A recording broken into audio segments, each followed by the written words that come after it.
Hello. പ്രേമത്തിലൂടെയും തട്ടത്തിൻമറയത്തിലൂടെയും ഒക്കെ നമ്മൾ ഒരുപാട് ആഘോഷിച്ച നടനാണ് നിവിൻ. ഒരു ചിരിയിലൂടെയും നോട്ടത്തിലൂടെയും ഒക്കെ നമ്മളെ ഒരുപാട് എൻ്റർടൈൻ ചെയ്യിച്ച നിവിനെയാണ് നമുക്കിപ്പോൾ സർവ്വമായയിലൂടെ കാണാൻ പറ്റുന്നത്. ഇതൊരു സത്യൻ അന്തിക്കാട് യൂണിവേഴ്സിൽ നിന്നുള്ള സിനിമയാണ്. ഒരു ഇളം കാറ്റുപോലെ നമ്മളെ തഴുകിപ്പോകുന്ന സത്യൻ അന്തിക്കാട് സിനിമകൾ. ആ ഒരു ഫീൽ തന്നെയാണ് നമുക്ക് അഖിൽ സത്യൻ സിനിമകളിൽ നിന്നും കിട്ടുന്നത്. വരനെ ആവശ്യമുണ്ട്, ഞാൻ പ്രകാശൻ, ദാ ഇപ്പോൾ സർവമായ. വരനെ ആവശ്യമുണ്ട് എത്രയോ തവണ കണ്ട സിനിമയാണ്. ദുൽഖറും കല്യാണിയും ശോഭനയും സുരേഷ് ഗോപിയും ഉർവശിയും ഒക്കെ ഇന്നും നമ്മുടെ മനസ്സിലെ ഓർമ്മകളിൽ പച്ച പിടിച്ചു നിൽക്കുന്നു. വരനെ ആവശ്യമുണ്ടിലൂടെ കല്യാണിയും നമ്മുടെ മനം കവർന്നതാണ്. ഇപ്പോൾ ഇത് സർവമായയിലൂടെ ഡെലൂലു എന്ന കഥാപാത്രമായി റിയ ഷിബു. കല്യാണി യക്ഷിയായി വന്ന് ലോകം മുഴുവൻ പിടിച്ചു കുലുക്കി പോയതേ ഉള്ളൂ. നമ്മുടെ എല്ലാം മനസ്സ് കീഴടക്കിയ ചന്ദ്ര ഇപ്പോൾ ഇതാ നമ്മളെ ചിരിപ്പിക്കുകയും സന്തോഷിപ്പിക്കുകയും ഒക്കെ ചെയ്തുകൊണ്ട് ഒരു പ്രേതം വന്നിരിക്കുന്നു. ഡെലൂലു ഇഷ്ടമുള്ള ഡ്രസ്സുകൾ ഇടുകയും ഡാൻസ് ചെയ്യുകയും ഒക്കെ ചെയ്യുന്ന ഒരു പ്രേതം. അവൾ പോയി മറിഞ്ഞപ്പോൾ നിവിൻ്റെ പ്രഭ മാത്രമല്ല നമ്മളും വല്ലാതെ വേദനിച്ചു. സത്യത്തിൽ ഇതൊരു സൈക്കോളജിക്കൽ ത്രില്ലറാണോ അതോ ഒരു ഗോസ്റ്റ് തന്നെയാണോ ഈ സിനിമയിലുള്ളത്? എന്തായാലും ഒരു കാര്യം ഉറപ്പാണ്, ഇതൊരു ഫീൽ ഗുഡ് മൂവിയാണ്. സുന്ദരമായൊരു ഗ്രാമവും അവിടുത്തെ മനോഹര കാഴ്ചകളും ആഢ്യത്തിൽ നിറഞ്ഞ ഒരു മനയും അവിടുത്തെ ആളുകളും അവർ കാത്തുസൂക്ഷിക്കുന്ന ബന്ധങ്ങളും.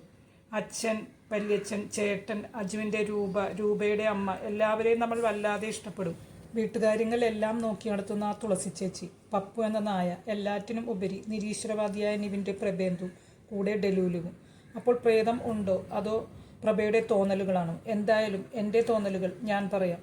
ഇതൊരു അനാലിസിസ് വീഡിയോ ആണ്, സ്പോയിലേഴ്സ് ഉണ്ടാകാം. നിങ്ങളുടെ തോന്നലുകൾ നിങ്ങൾ കമൻറ്റ് ചെയ്യുമല്ലോ. എൻ്റെ വീഡിയോ ഇഷ്ടമായാൽ ഒന്ന് ലൈക്ക് ചെയ്യാനും മറക്കരുത്. ഇതിൽ മായയുടെ പ്രേതം ആദ്യം ബാധിക്കുന്നത് മായയുടെ അനിയൻ പഠിച്ചിരുന്ന സ്കൂളിലെ ഹെഡ് ബോയിയാണ്. മായയ്ക്ക് ആക്സിഡൻ്റ് ആണെന്ന് അറിഞ്ഞ പ്രിൻസിപ്പൽ മായയുടെ അനിയനെ ഹോസ്പിറ്റലിലേക്ക് പറഞ്ഞയക്കുമ്പോൾ കൂടെ വിടുന്നത് ഈ ഹെഡ് ബോയ് ആയ കുട്ടിയാണ്. ഇവർ ചെല്ലുമ്പോൾ മായ മസ്തിഷ്ക മരണം സംഭവിച്ച നിലയിലാണ്. മായയുടെ അച്ഛൻ അനിയനോട് ചേച്ചിയെ മരിക്കാൻ അനുവദിക്കാം, നിന്റെ സമ്മതം കൂടി വേണം അച്ഛനെ എന്ന് പറയുന്നുണ്ട്. അപ്പോൾ ആശുപത്രിയിലുണ്ടായിരുന്ന ഹെഡ് ബോയ്ക്കാണ് മായയുടെ പ്രേതബാധ ആദ്യം ഉണ്ടാവുന്നത്. ആ ബാധ ഒഴിപ്പിക്കാൻ വേണ്ടി അവിടെ ചെല്ലുമ്പോഴാണ് പ്രഭയ്ക്ക് പ്രേതബാധ ഉണ്ടാവുന്നത്. ആ കുട്ടിയും ഡെലൂലുവും നിവിൻ്റെ പ്രഭയും ഒക്കെ ഗിറ്റാറും പാട്ടും എല്ലാം ഇഷ്ടപ്പെടുന്നവരാണ്.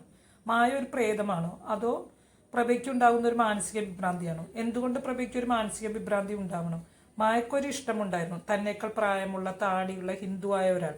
അവളുടെ ഇഷ്ടം അവൾ തുറന്നു പറയാൻ ശ്രമിച്ചപ്പോൾ അയാൾ അത് നിരാകരിച്ചു. ആ സമയത്താണ് അവൾക്ക് ആക്സിഡന്റ് ഉണ്ടാവുന്നതും മരിക്കുന്നതും. ആ ഒരു വേദനയോട് കൂടിയാണ് അവൾ മരിച്ചത്.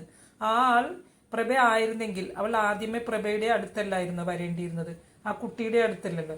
തന്നെയുമല്ല, അവളെ കാണുമ്പോൾ പ്രഭയ്ക്ക് ഒരു ഞെട്ടലും ഉണ്ടാവുന്നുണ്ട്. അതിൻ്റെ ആവശ്യമില്ലല്ലോ. പ്രഭയ്ക്ക് അവളെ നേരത്തെ അറിയാമായിരുന്നെങ്കിൽ അവൻ അങ്ങനെ ഞെട്ടേണ്ട കാര്യമില്ല. അവൾ സ്നേഹിച്ചിരുന്ന ആൾ പ്രഭയല്ലെങ്കിൽ എന്തുകൊണ്ട് അവൾ താൻ സ്നേഹിച്ചിരുന്ന ആളുടെ അടുത്ത് പോയില്ല എന്നും നമുക്ക് തോന്നിക്കൂടെ?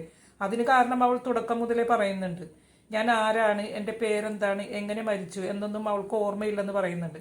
പിന്നെ തന്നെയുമല്ല, അവൾ ഇഷ്ടപ്പെട്ടിരുന്ന ആൾ അവളെ നിരാകരിച്ചതുമാണ്.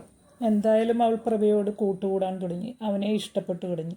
പ്രഭയ്ക്ക് മറ്റൊരാളോടുള്ള പ്രണയം കണ്ടപ്പോൾ അവൾ പൊസസീവായി. അപ്പോഴാണ് അങ്ങനെ ഒരു വികാരം അവളിലും ഉണർന്നപ്പോഴാണ് അവൾ തൻ്റെ കഴിഞ്ഞകാല ജീവിതത്തെക്കുറിച്ച് ഓർക്കുന്നതും താൻ എന്താണെന്ന് മനസ്സിലാക്കുന്നതും. അവൾക്ക് തൻ്റെ അച്ഛനെയും അമ്മയെയും ഓർമ്മ വന്നു, തൻ്റെ അനിയനെക്കുറിച്ച് ഓർമ്മ വന്നു, തൻ്റെ കഴിഞ്ഞകാല ജീവിതത്തെക്കുറിച്ചും തൻ്റെ പ്രണയം നിരാകരിക്കപ്പെട്ടതിനെക്കുറിച്ചും ഒക്കെ അവൾ അപ്പോഴാണ് ഓർക്കുന്നത്. അവൾ പ്രഭയോട് പറയുന്നുണ്ട്, ഞാൻ നിങ്ങളെ സ്നേഹിക്കുന്നു. താൻ എന്താണെന്ന് മനസ്സിലാക്കിയപ്പോൾ, അവനോട് ഇഷ്ടം പറഞ്ഞപ്പോൾ അവൾ അവനിൽ നിന്ന് പോയി. പിന്നെ പ്രഭ എന്തുകൊണ്ട് അവളുടെ അമ്മയോട് താനാണ് അവളുടെ കാമുകൻ എന്ന് പറഞ്ഞു? പ്രഭ ഈ കാര്യങ്ങൾ വല്യച്ഛനോട് പറഞ്ഞപ്പോൾ അദ്ദേഹം പറയുന്നുണ്ട്, ആത്മാവിൻ്റെ വിഷമം മാറിയാലേ അതിന് മോക്ഷം കിട്ടുമെന്ന്. അതുകൊണ്ടാണ് പ്രഭ അവളുടെ അമ്മയോട് താൻ അവളെ സ്നേഹിച്ചിരുന്നു എന്ന് പറയുന്നത്. അങ്ങനെ അവൻ പറഞ്ഞപ്പോൾ അവളുടെ ആത്മാവ് സന്തോഷിച്ചിരിക്കണം, താൻ സ്നേഹിക്കപ്പെട്ടു എന്ന തോന്നൽ അവൾക്കുണ്ടായിരിക്കണം. അതുകൊണ്ടാണല്ലോ ഒരു ഇളം കാറ്റായി വന്ന് അവൾ അവനെ പുൽകി കടന്നുപോയത്. ഇതൊക്കെയാണ് ഞാൻ മനസ്സിലാക്കിയ കാര്യങ്ങൾ. നിങ്ങളുടെ അഭിപ്രായങ്ങൾ കമൻറ്റ് ചെയ്യുമല്ലോ. വീഡിയോ ഇഷ്ടമായ ലൈക്ക്, ഷെയർ ആൻഡ് സബ്സ്ക്രൈബ്. ഇനിയും നല്ലൊരു വീഡിയോ ആയിട്ട് വരാം. അതുവരെ ബൈ.